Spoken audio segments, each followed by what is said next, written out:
तो नमस्कार दोस्तों, स्वागत है आपका मेरे YouTube चैनल पर। जी हाँ दोस्तों, जैसा कि आप सबको पता है कि अपन ने जो इंडियन पॉलिटी है उसकी सीरीज चालू कर रखी है, जिसके अंतर्गत अपन ने लगभग शुरू के 5 से 6 चैप्टर पढ़ चुके हैं। अगर किसी ने नहीं देखा है तो आप प्लेलिस्ट में या फिर वीडियोस में जाकर के आप देख सकते हो। आज अपन जो टॉपिक की बात करने वाले हैं वह है भारत के राष्ट्रपति और उपराष्ट्रपति के वन लाइनर क्वेश्चन। तो दोस्तों, इसमें जितने प्रीवियस ईयर के क्वेश्चन आए हुए हैं और जितने भी वन लाइनर क्वेश्चन बनते हैं उन सबका आपको फास्टेस्ट रिवीजन मिलेगा, ताकि आपका चैप्टर पूरा क्लियर हो सके। ठीक है, तो बिना किसी टाइम की बर्बादी के अपन शुरुआत करते हैं। ठीक है, अगर कोई डाउट हो तो आप कमेंट करके बता सकते हो। चलो, पहला क्वेश्चन, भारतीय संविधान के अनुसार संघ की कार्यपालिका शक्तियाँ किसमें निहित होती है? तो ये होती है राष्ट्रपति के पास। राष्ट्रपति के पास हमारी जो केंद्र सरकार होती है उसकी सारी की सारी शक्तियाँ निहित होती है। ठीक है, इसके बाद में आगे बढ़ते हैं। दूसरा क्वेश्चन, भारतीय संविधान के अनुसार देश का प्रथम नागरिक कौन होता है? तो राष्ट्रपति हमारा देश का प्रथम नागरिक होता है। ठीक है, राष्ट्रपति हमारे देश का प्रथम नागरिक होता है। इसके बाद में, भारत के राष्ट्रपति की तुलना किससे करना सर्वाधिक उचित है? तो इंग्लैंड के सम्राट से, यानी इंग्लैंड में जो सम्राट होता है ना, वैसे ही अपने राष्ट्रपति होते हैं भारत में। भारत की जो राष्ट्रपति की स्थिति है वो इंग्लैंड के सम्राट के समान होती है। ठीक है, अगला क्वेश्चन, भारतीय संविधान के अनुसार देश की तीनों सेनाओं का अध्यक्ष कौन होता है? राष्ट्रपति। देखो, ये सबसे अच्छा क्वेश्चन है भाई। जो भारत की तीनों सेनाएं हैं, थल सेवा, वायुसेना और जल सेवा, तीनों सेनाओं का जो अध्यक्ष होता है, सेना प्रमुख होता है, वो राष्ट्रपति होता है। ठीक है, तीनों सेनाओं का प्रमुख होता है। इसके बाद में अगला क्वेश्चन, भारत के राष्ट्रपति निर्वाचित होने के पात्र बनने के लिए न्यूनतम आयु कितनी? 35 वर्ष। 35 वर्ष। ठीक है, तो आपको एक बात बता देता हूँ, 35 वर्ष किस किस के लिए चाहिए अपने को? एक तो राष्ट्रपति, उपराष्ट्रपति, राज्यपाल, इन तीनों के लिए 35 वर्ष चाहिए। और 30 वर्ष किसके लिए चाहिए अपने को? 30 वर्ष अपने केवल राज्यसभा सदस्यों के लिए चाहिए। इसके अलावा 25 वर्ष किसके लिए चाहिए अपने को? लोकसभा सदस्यों के लिए, जैसे प्रधानमंत्री हो गया, मंत्री हो गए, जितने भी 25। इसके अलावा 21 वर्ष किसके लिए चाहिए? पंचायती राज्यों में सरपंच वगैरह, इनके लिए 21 वर्ष की आयु चाहिए। ठीक है, तो क्लियर हो गई। 35 वर्ष, 25 वर्ष, 30 वर्ष और 21 वर्ष, सब क्लियर हो गया। आगे बढ़ते हैं। राष्ट्रपति पद के उम्मीदवार के लिए अधिकतम आयु कितनी होनी चाहिए? तो कोई सीमा नहीं है इसकी। न्यूनतम आयु कितनी होनी चाहिए? 35 वर्ष। बाकी अधिकतम आयु कितनी भी चल सकती है। आगे बढ़ते हैं। राष्ट्रपति का निर्वाचन किस प्रकार से होता है? अप्रत्यक्ष रूप से। देखो, प्रत्यक्ष और अप्रत्यक्ष का मतलब बता देता हूँ भाई। आप बताओ, राष्ट्रपति को चुनने में आप वोट देते हो क्या? नहीं। तो जो अपन जनता वोट देती है ना जिसको चुनने के लिए, वो तो होता है प्रत्यक्ष निर्वाचन। और जिसका अपन जनता भाग नहीं लेती है और बाकी कोई सदस्यों के द्वारा चुना जाता है, तो उसको बोलाता है अप्रत्यक्ष निर्वाचन। तो राष्ट्रपति का निर्वाचन कौन करते हैं? तो इसमें भाग लेते हैं लोकसभा और जो लोकसभा होती है और जो राज्यसभा होती है उसके MP, सारे के सारे, तो सारे के सारे नहीं, केवल निर्वाचित MP, मनोनीत वाले नहीं। ठीक है, और विधानसभाओं के MLA, केवल विधानसभाओं के, विधान परिषद के MLA भाग नहीं लेते हैं। ठीक है, अगला क्वेश्चन पढ़ते हैं। राष्ट्रपति पद के निर्वाचन हेतु कौन सी पद्धति होती है? तो निर्वाचन पद्धति का नाम पूछा जाता है, तो यह है समानुपातिक प्रतिनिधित्व एवं एकल संक्रमणीय मत पद्धति। ठीक है, इसको याद रख लेना, पद्धति एक ही है अपने सारे चुनावों में। ठीक है, इसके बाद में आगे बढ़ते हैं अपन। राष्ट्रपति पद के चुनाव संबंधी विवाद, अगर चुनाव संबंधी विवाद हो गया तो किसे निर्देशित किया जाएगा? Supreme court. तो कुल मिलाकर समझ में आ गया। पिछले वीडियो में अपन ने पढ़ा था, अगर सांसद के संबंधी विवाद हो जाता है तो वो जाता है किसके पास? राष्ट्रपति के पास, वो निर्णय लेगा। और अगर राष्ट्रपति के ही चुनाव से संबंधित कोई विवाद हो जाता है तो वह सुप्रीम कोर्ट के पास जाएगा। किसके पास जाएगा? सुप्रीम कोर्ट के पास जाएगा। अगला क्वेश्चन, राष्ट्रपति के चुनाव के लिए प्रस्तावक एवं अनुमोदकों की कम से कम कितनी संख्या होनी चाहिए? 50-50। ठीक है, इसका मतलब समझ में आया आपको? भाई, राष्ट्रपति के चुनाव के लिए अगर आपको खड़ा होना है तो आपको दोनों सदनों के 50-50 सदस्यों के हस्ताक्षर होने चाहिए। कुल मिलाकर के समझ में आ गया। इसके बाद में, नामांकन के समय राष्ट्रपति पद के उम्मीदवार को जमानत के तौर पर कितना रुपये जमा कराया जाता है? 15,000 रुपये। देखो, कोई भी अगर राष्ट्रपति के पद के लिए उम्मीदवार खड़ा होता है तो उसको 15,000 रुपये जमा कराने पड़ते हैं। ठीक है, 15,000 रुपये जमा कराने पड़ते हैं। बाद में अगर चुनाव के बाद में सब कुछ सही रहा तो उसको वापस मिल जाते हैं। इसके बाद में आगे बढ़ते हैं। एक व्यक्ति राष्ट्रपति के लिए अधिकतम कितनी बार निर्वाचित हो सकता है? कोई सीमा नहीं है, यानी कि एक ही आदमी कितनी भी बार राष्ट्रपति बन सकता है अपने भारत में, इसकी कोई लिमिट नहीं है। ठीक है, अपने को याद है ना भाई, डॉक्टर राजेंद्र प्रसाद 2 बार राष्ट्रपति बने थे, तो कोई सीमा नहीं है कुल मिलाकर के। राष्ट्रपति पद का चुनाव संचालित किया जाता है निर्वाचन आयोग के द्वारा। किसके द्वारा? निर्वाचन आयोग के द्वारा संचालित किया जाता है। इसके बाद में, राष्ट्रपति चुनाव संबंधी मामले किसके पास भेजे जाते हैं? अब अपन ने पढ़ा था ना, राष्ट्रपति संबंधी विवाद हो चाहे चुनाव संबंधी मामला हो, सब सुप्रीम कोर्ट के पास जाएगा। किसके पास जाएगा? सुप्रीम कोर्ट के पास जाएगा। अगला क्वेश्चन, भारतीय संविधान में किस अनुच्छेद के तहत राष्ट्रपति के निर्वाचन से संबंधित विवाद का निर्णय सुप्रीम कोर्ट के द्वारा प्रावधान है। देखो इतनी देर से अपन पढ़ रहे हैं भाई, राष्ट्रपति संबंधी कोई विवाद हो जाए, उम्मीदवार संबंधी कोई विवाद हो जाए या चुनाव संबंधी कोई विवाद हो जाए, किसके पास जाएगा? सुप्रीम कोर्ट के पास जाएगा। लेकिन कौन से अनुच्छेद के तहत? अनुच्छेद 71 के तहत। किसके तहत? अनुच्छेद 71 के तहत सुप्रीम कोर्ट के पास राष्ट्रपति संबंधी विवाद जाएंगे। ठीक है। अगला क्वेश्चन, राष्ट्रपति पद के उम्मीदवारों को चुनाव प्रचार हेतु कितना समय दिया जाता है? मात्र 2 सप्ताह। मात्र 2 सप्ताह। अपने यहाँ पे तो एमएलए एमपी तो 5-5 साल तक ही चुनाव प्रचार करते रहते हैं। कुल मिलाकर के राष्ट्रपति पद के लिए कोई भी उम्मीदवार है तो उसको 2 सप्ताह का टाइम दिया जाता है अपना चुनाव प्रचार प्रसार करने के लिए। ठीक है। अगला क्वेश्चन, भारत के राष्ट्रपति का चुनाव कितने वर्षों के लिए होता है? तो 5 वर्षों के लिए होता है। ठीक है, सबको पता है ये तो कुल मिलाकर कार्यकाल 5 वर्ष और 6 वर्ष ही चलता है। तो जिसमें से राज्यसभा के जो सदस्य होते हैं उनका 6 वर्ष चलता है, बाकी सबका 5 वर्ष चलता है। ठीक है, आगे बढ़ते हैं। भारतीय संविधान के 70वें संशोधन द्वारा भारत के राष्ट्रपति चुनाव में किन 2 केंद्र शासित प्रदेशों को भाग लेने का अधिकार दिया गया? देखो अपने पास कितने राज्य केंद्र शासित प्रदेश हैं? 28 तो राज्य हैं और 8 केंद्र शासित प्रदेश हैं। अभी मैंने बताया था ना भाई, राष्ट्रपति का चुनाव में कौन भाग लेते हैं? एमपी और एमएलए। एमपी और एमएलए। एमपी कहाँ के होते हैं? लोकसभा राज्यसभा के सदस्यों को एमपी बोला जाता है। तो लोकसभा और राज्यसभा के कौन से सदस्य शामिल होंगे? जो निर्वाचित होंगे। ठीक है, यह तो समझ में आ गया। इसके बाद में जो एमएलए होते हैं वो कौन से होते हैं? केवल विधानसभाओं के होते हैं, विधान परिषदों के नहीं होते। अब अपने को पता है कि जो 8 केंद्र शासित प्रदेश है इनमें भी तो विधानसभाएं हैं, तो क्या इनके सदस्यों को भी मौका दिया जाता है? तो इसमें से केवल दिल्ली और पुदुचेरी, इन दोनों के विधानसभाओं के सदस्यों को निर्वाचन करने में शामिल किया जाता है। किसके? राष्ट्रपति के निर्वाचन के लिए शामिल किया जाता है। तो ये अच्छा क्वेश्चन है थोड़ा। इसके बाद में अगला क्वेश्चन, राष्ट्रपति के निर्वाचन के लिए गठित निर्वाचक मंडल में सम्मिलित होता है। ये देखो मैंने भी बताया था, संसद के दोनों सदनों के निर्वाचित, केवल निर्वाचित एवं विधानसभा के निर्वाचित सदस्य। ठीक है, तो कुल मिलाकर के कौन से एमपी? निर्वाचित एमपी। और एमएलए कौन से? निर्वाचित एमएलए, जो भी कौन से? विधानसभाओं के, केवल विधानसभाओं के, विधान परिषद के नहीं। ठीक है। इसके बाद में देखो अगला क्वेश्चन पढ़ते हैं। अगला क्वेश्चन, किस अनुच्छेद के तहत राष्ट्रपति अपना पद ग्रहण करता है? किस अनुच्छेद के तहत राष्ट्रपति अपना पद ग्रहण करता है? अनुच्छेद 56 के तहत वह अपना पद ग्रहण करता है। ठीक है। इसके बाद में भारतीय संविधान का कौन सा अनुच्छेद राष्ट्रपति के पद के लिए पुनः निर्वाचन की योग्यता निर्धारित करता है? तो अनुच्छेद 57। देखो सबसे पहले अपन ने पढ़ा था ना भाई, कोई भी एक व्यक्ति कितनी भी बार राष्ट्रपति बन सकता है, तो पुनर्निर्वाचन भी कर सकता है। कोई अभी बन गया तो वापस पुनर्निर्वाचन के लिए खड़ा हो सकता है। तो वह अनुच्छेद 57 के अंतर्गत बताई गई है पुनर्निर्वाचन की बात। ठीक है। अगला क्वेश्चन की बात करते हैं। अगला क्वेश्चन है, भारत के राष्ट्रपति को उसके पद से हटाया जा सकता है संसद के द्वारा, केवल संसद के द्वारा हटाया जा सकता है। जो भी कैसे हटाया जा सकता है? महाभियोग के द्वारा। ठीक है। अगला क्वेश्चन शायद यही होगा, अभी देख लेना। भारत के राष्ट्रपति को पद से हटाने की प्रक्रिया क्या होती है? महाभियोग की प्रक्रिया होती है। कौन सी प्रक्रिया होती है? महाभियोग की प्रक्रिया होती है। ठीक है। इसके बाद में आगे बढ़ते हैं अपन। अगला क्वेश्चन, राष्ट्रपति पर महाभियोग का आरोप संसद के किस सदन द्वारा लगाया जा सकता है? तो केवल और केवल संसद के किसी भी सदन के द्वारा। कुल मिलाकर के अपने को राष्ट्रपति को हटाने के लिए महाभियोग लाना है, तो उसके लिए प्रस्ताव कौन से सदन के अंदर पेश करेंगे अपन? तो किसी भी सदन के अंतर्गत पेश कर सकते हैं। ठीक है। अगला क्वेश्चन पढ़ते हैं। राष्ट्रपति पर महाभियोग का आरोप कम से कम कितने दिन की लिखित सूचना के बाद प्रस्तुत किया जाना चाहिए? 14 दिन की पहले। यानी कि अगर आपको राष्ट्रपति पर महाभियोग का प्रस्ताव पेश करना है तो उससे पहले आपको 14 दिन पहले इसकी सूचना देनी पड़ेगी। ठीक है, 14 दिन पहले सूचना देनी पड़ेगी, उसके बाद में आप पेश कर सकते हो। राष्ट्रपति पर महाभियोग किस आधार पर लगाया जा सकता है? भाई ऐसा क्या गुनाह करे राष्ट्रपति कि उसके ऊपर अपना महाभियोग का प्रस्ताव लगाएं? तो संविधान के अतिक्रमण करने पर, यदि संविधान का उल्लंघन करता है या संविधान का अतिक्रमण करता है तो राष्ट्रपति के ऊपर महाभियोग लगाया जा सकता है। राष्ट्रपति पर महाभियोग की प्रक्रिया किस देश के संविधान से ली गई है? तो ये अमेरिका के संविधान से, संयुक्त राज्य अमेरिका के संविधान से ली गई है। तो कुल मिलाकर के राष्ट्रपति पर महाभियोग की प्रक्रिया कहाँ से ली गई है?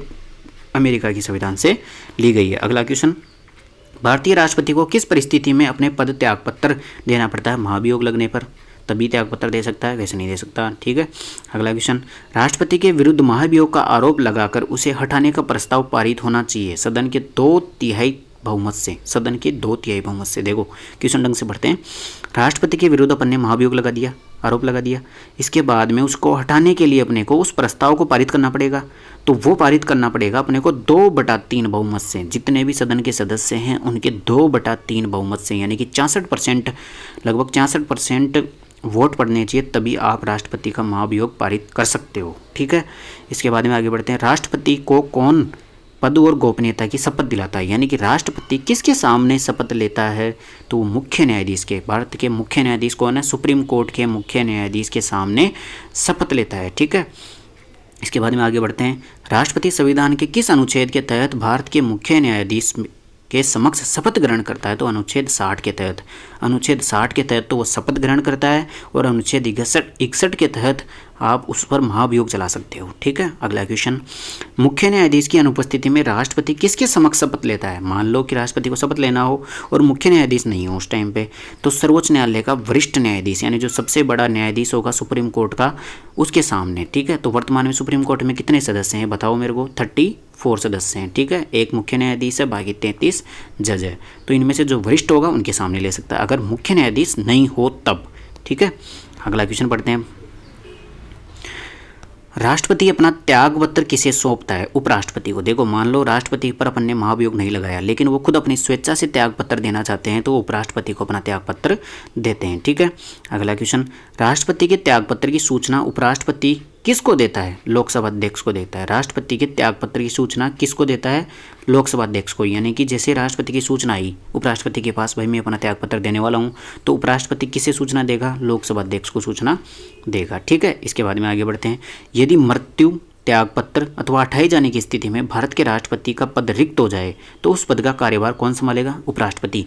यानी कि राष्ट्रपति की मृत्यु हो जाए, चाहे राष्ट्रपति खुद त्यागपत्र दे दे या राष्ट्रपति पर अपन महाभियोग लगा कर हटा दें, तो उस टाइम पे राष्ट्रपति का पद कौन संभालेगा, उपराष्ट्रपति संभालेगा। और अगर उपराष्ट्रपति भी का पद भी रिक्त हो जाए, तो भारत का सुप्रीम कोर्ट का मुख्य न्यायाधीश। ठीक है, और सुप्रीम कोर्ट का मुख्य न्यायाधीश भी ना हो तो फिर उसका वरिष्ठतम न्यायाधीश, यानी सबसे बड़ा जो जज होगा उम्र में। ठीक है, वो। ठीक है, आगे बढ़ते हैं। इसको थोड़ा जूम कर लेते हैं, सही से दिखेगा। अगला क्वेश्चन। राष्ट्रपति का रिक्त स्थान कितने माह में भर लिया जाना चाहिए, 6 माह में। देखो, राष्ट्रपति का पद रिक्त होने से लेकर के 6 माह के अंतर्गत आपको दोबारा राष्ट्रपति मिल जाना चाहिए। तो कुल मिलाकर के राष्ट्रपति का पद समाप्त होने से पहले ही चुनाव चालू कर लेते हैं, ताकि 6 माह के अंदर नया राष्ट्रपति प्राप्त हो जाए। केंद्रीय मंत्रिमंडल के मंत्रियों की नियुक्ति कौन करता है, तो जितने भी केंद्रीय मंत्रिमंडल के मंत्री है उनकी नियुक्ति राष्ट्रपति करता है। मंत्रिमंडल, ठीक है, केंद्रीय मंत्रिमंडल। तो सबसे पहले देखो, प्रधानमंत्री की नियुक्ति भी राष्ट्रपति करता है, फिर प्रधानमंत्री की सलाह पर उसके मंत्री परिषद की नियुक्ति करता है। ठीक है, उसके मंत्रियों की नियुक्ति करता है। भारत के राष्ट्रपति की मर्जी तक कौन अपने पद पर रह सकता है, तो राज्यपाल। राज्यपाल प्रसाद पर्यंत होता है, बाकी केंद्र सरकार के जो मंत्री होते हैं वो भी प्रसाद पर्यंत रहते हैं। तो ये राष्ट्रपति की मर्जी पर चलते हैं, राष्ट्रपति की इच्छा हुई तभी इनको उठा सकते हैं। ठीक है, आगे बढ़ते हैं। भारत सरकार का संवैधानिक अध्यक्ष होता है, कौन होता है, राष्ट्रपति। संवैधानिक अध्यक्ष, ठीक है, संवैधानिक अध्यक्ष कौन होता है, राष्ट्रपति होता है। ठीक है, आगे बढ़ते हैं। वित्त बिल के लिए किसकी पूर्व स्वीकृति आवश्यक है, भारत के राष्ट्रपति की। देखो, वित्त बिल का मतलब होता है धन विधेयक। धन विधेयक के लिए आपको किसकी पूर्व स्वीकृति लेनी पड़ती है, भारत के राष्ट्रपति की। सबसे पहले अगर आपको धन विधेयक प्रस्तुत करना है तो आपको भारत के राष्ट्रपति की सलाह लेनी पड़ेगी, यानी कि अनुमति लेनी पड़ेगी, उसके बाद में आप प्रस्तुत कर सकते हो। अगला क्वेश्चन। किसी भौगोलिक क्षेत्र को अनुसूचित क्षेत्र घोषित करने का संवैधानिक अधिकार किसके पास है, राष्ट्रपति के पास। यानी कोई भी अगर भौगोलिक क्षेत्र है उसको अनुसूचित क्षेत्र घोषित करने का अधिकार किसके पास है, राष्ट्रपति के पास। ये क्वेश्चन थोड़ा गलत कर सकते हो आप, क्योंकि अपन संसद सोच के भी आंसर दे सकते हो, ऑप्शन में संसद जरूर होगा। तो कुल मिलाकर के किसी भी क्षेत्र को अनुसूचित क्षेत्र करने का जो अधिकार है किसके पास है, राष्ट्रपति के पास है। अगला क्वेश्चन। किसी भी अभियुक्त को फांसी की सजा को बदलने या कम करने का अधिकार किसके पास है, राष्ट्रपति के पास। किसी को अगर फांसी की सजा है तो उसको बदलने का अधिकार किसके पास है, राष्ट्रपति के पास है। इसके बाद में आगे, लोकसभा और राज्यसभा में राष्ट्रपति द्वारा मनोनीत सदस्यों की कुल संख्या कितनी है। देखो, इसने बोला है रोज लोकसभा और राज्यसभा दोनों में राष्ट्रपति कितने सदस्य मनोनीत करता है, तो 14 सदस्य। लेकिन 2020 में संविधान संशोधन हुआ था, 104वां 104वां संविधान संशोधन 104वां संविधान संशोधन 2020 के तहत जो लोकसभा में 2 सदस्य मनोनीत किए जा सकते थे वो अब नहीं किए जाते। ठीक है, तो कुल मिलाकर के वर्तमान में लोकसभा में राष्ट्रपति एक भी सदस्य मनोनीत नहीं करता है और राज्यसभा में 12 सदस्य मनोनीत करता है। तो कुल मिलाकर के अब केवल 12 सदस्य ही मनोनीत करता है। इसके बाद में आगे बढ़ते हैं अपन। किसी विधि के प्रश्न पर सर्वोच्च न्यायालय से परामर्श लेने का अधिकार किसके पास है, राष्ट्रपति के पास। भाई, अगर राष्ट्रपति को सुप्रीम कोर्ट से कोई सलाह लेनी हो तो वो ले सकते हैं। ठीक है, ले सकते हैं। इसके बाद में आगे बढ़ते हैं अपन। सार्वजनिक महत्व के किसी विषय पर राष्ट्रपति संविधान के किस अनुच्छेद के अंतर्गत सर्वोच्च न्यायालय से कानूनी परामर्श ले सकता है? देखो, यह सुप्रीम कोर्ट का खुद का एक अनुच्छेद है 143, जिसके तहत राष्ट्रपति सुप्रीम कोर्ट से किसी भी मामले पर सलाह ले सकता है। ठीक है, और सलाह ले सकता है, और अपन ये भी नहीं पूछ सकते कि क्या सलाह दी गई है। कुल मिलाकर के इसके न्यायिक पुनर्वलोकन नहीं हो सकता। इसके बाद में अगला क्वेश्चन, संसद का अधिवेशन बुलाने का काम कौन करता है? तो राष्ट्रपति उसका सत्र बुलाने का काम करता है और सत्र को समाप्त करने का काम करता है। इसके बाद में भारत के राष्ट्रपति को कौन सहाय एवं मंत्रणा देता है? तो संघीय मंत्री परिषद। देखो, मंत्रणा और सहाय यानी कि कुल मिलाकर के सलाह।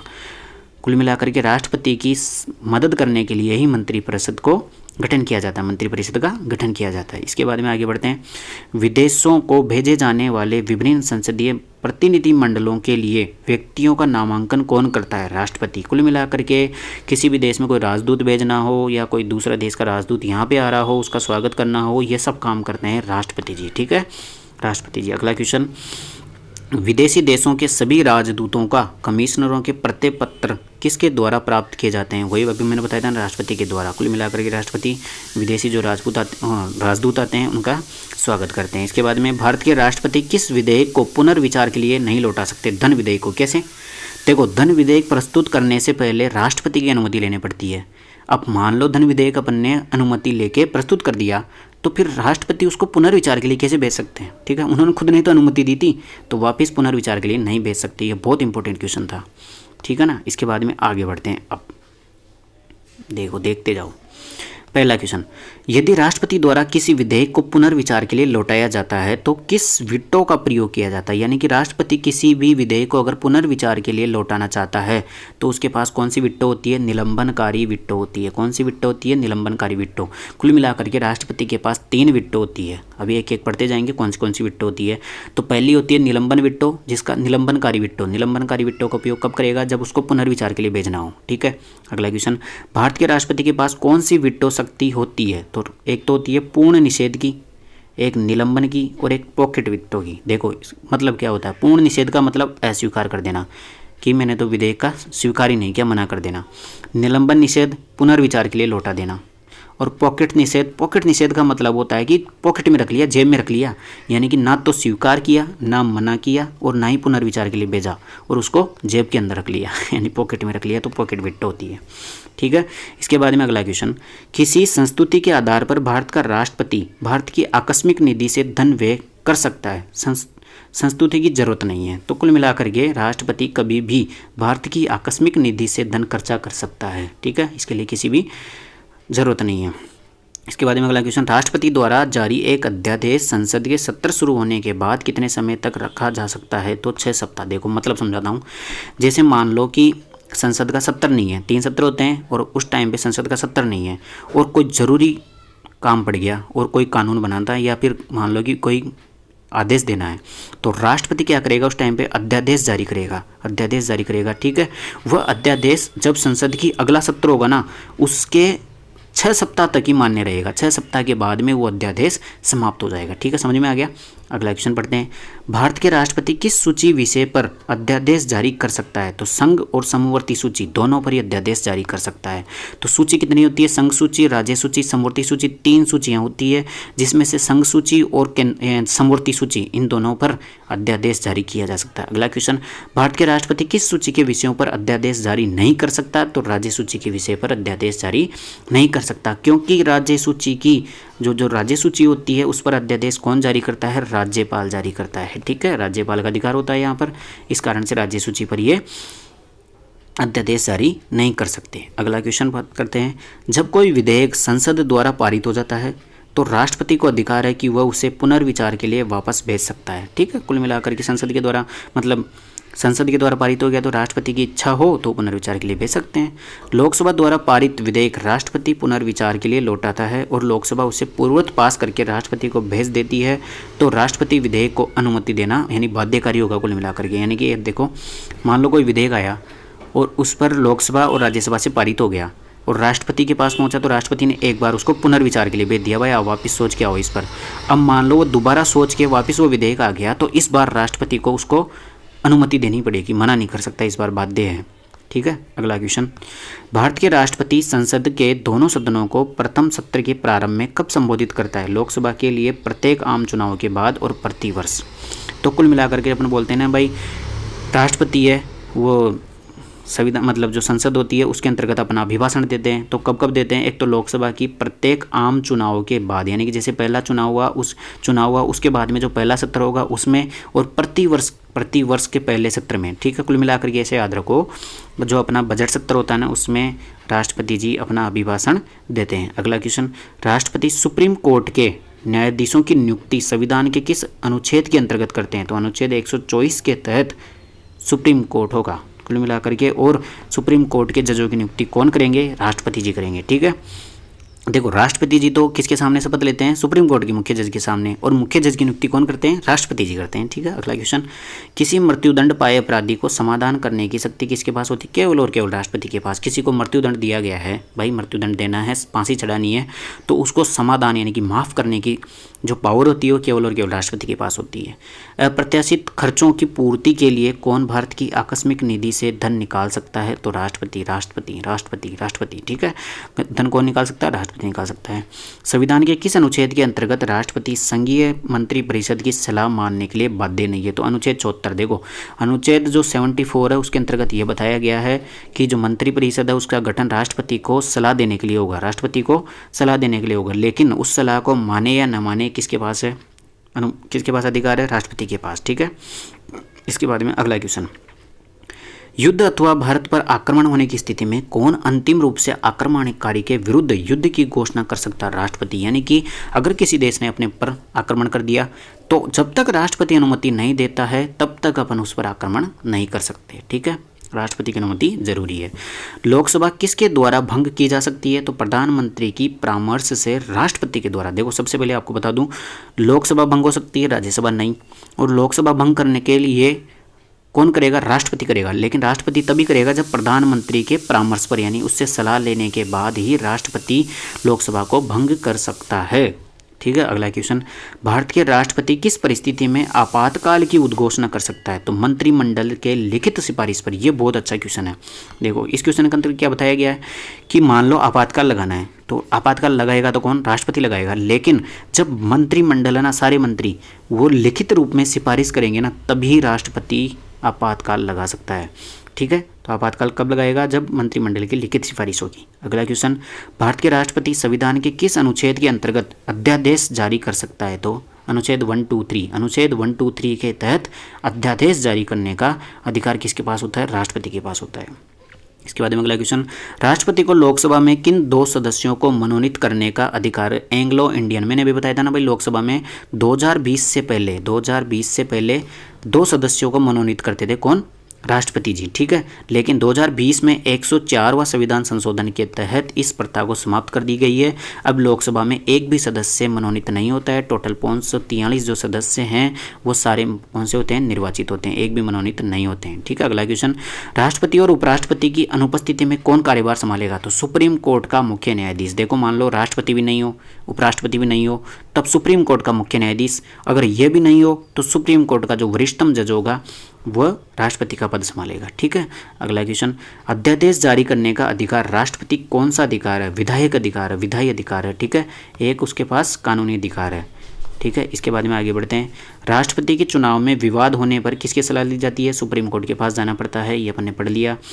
राष्ट्रपति को भत्ते के अलावा प्रति माह कितना वेतन मिलता? 5 लाख रुपए। देखो कुल मिलाकर के वेतन और जो भत्ता होता है, राष्ट्रपति का जो वेतन होता है वो होता है 5 लाख रुपए वेतन होता है। सुप्रीम कोर्ट के जज का मुख्य जज होता है ना, उसका होता है 2,80,000, और जो अन्य जज होते हैं उनका होता है 2,50,000। तो लेकिन राष्ट्रपति का कितना होता है वेतन? 5 लाख, और इसके अलावा भत्ते अलग से। अगला क्वेश्चन, राष्ट्रपति को पेंशन के रूप में आजीवन कितना प्रतिशत मिलता है? 30 लाख रुपए प्रतिवर्ष। अच्छा, प्रतिवर्ष 30 लाख रुपए पेंशन मिलती है, प्रतिवर्ष 30 लाख रुपए पेंशन मिलती है। जबकि सुप्रीम कोर्ट के जो जज होते हैं ना, उनको 50%, उनकी जो वेतन है उसका 50% क्या मिलता है? पेंशन मिलती है। जबकि राष्ट्रपति को प्रतिवर्ष 30 लाख रुपए, ठीक है। अगला क्वेश्चन, स्वतंत्र भारत के प्रथम राष्ट्रपति कौन थे? डॉक्टर राजेंद्र प्रसाद, द्वितीय भी डॉक्टर राजेंद्र प्रसाद। अगला क्वेश्चन देखते हैं, कौन लगातार 2 बार राष्ट्रपति बन गए थे? डॉक्टर राजेंद्र प्रसाद। अगला क्वेश्चन देखते हैं, डॉक्टर राजेंद्र प्रसाद कितने वर्ष तक राष्ट्रपति रहे? 12 वर्ष तक राष्ट्रपति रहे थे। देखो रहने में तो 10 वर्ष होना चाहिए, राष्ट्रपति का कार्यकाल 5-5 वर्ष का होता है, लेकिन हो सकता है कि वो लोकसभा जो मतलब कार्यकाल बढ़ गया होगा, नए राष्ट्रपति का चुनाव नहीं हुआ होगा, इस कारण से 12 वर्ष तक इनका कार्यकाल रहा था। ठीक है, तो ज़्यादा गलती हो सकती है इस क्वेश्चन में।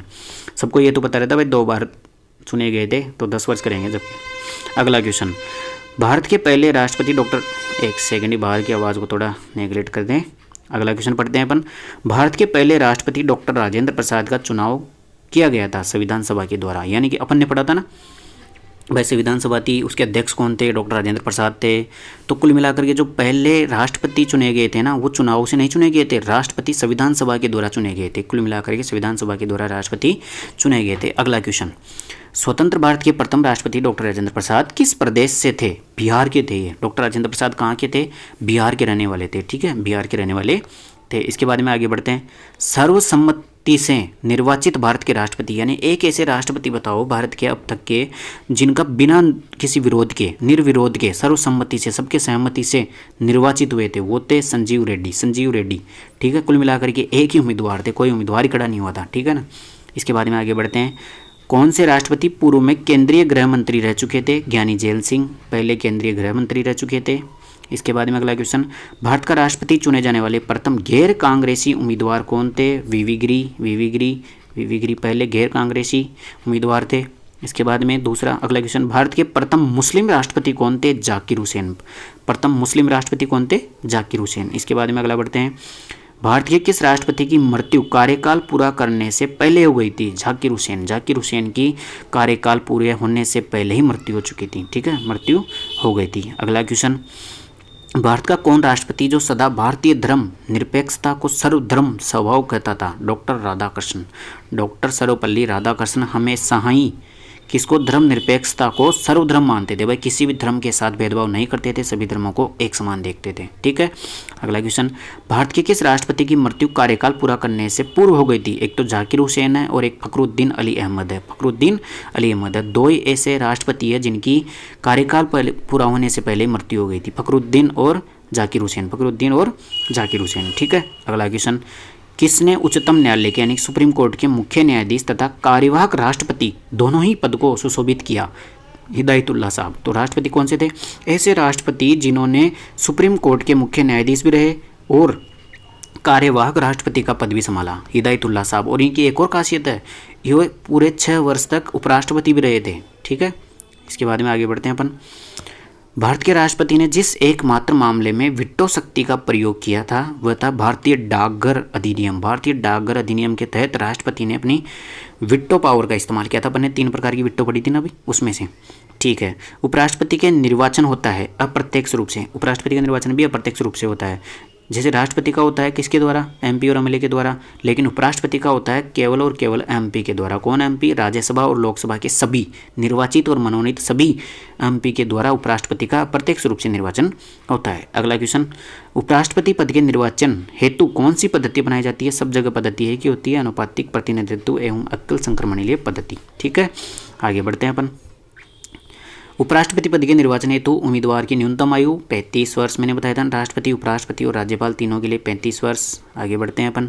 उपराष्ट्रपति पद के उम्मीदवार के नामांकन को निर्वाचक मंडल के कम से कम कितने सदस्यों के द्वारा प्रस्तावित करना आवश्यक है? 20 सदस्यों के द्वारा।